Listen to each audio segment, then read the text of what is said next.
നീ വേണ്ട നീ അല്ല ഒന്നും വേണ്ട. അപ്പൊ ഏഷ്യാനെറ്റിന്റെ ബിഗ് ബോസിൽ പൊട്ട് തൊടിക്കുന്നു സുന്ദരി എന്റെ ജിസയില് ഞാൻ വിട്ടുകൊടുക്കുന്നു. ആദ്യമായിട്ട് കല്യാണം കഴിയാത്ത നമ്മുടെ സ്റ്റെനി കുട്ടി ഇവിടെ. പിന്നെ ജിസേലിന് മൊത്തത്തില് കല്യാണം കഴിഞ്ഞവരാണ് ഫാൻസ്.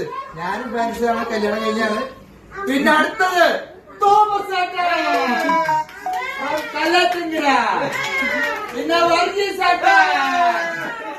കൊരട്ടി, പിന്നെ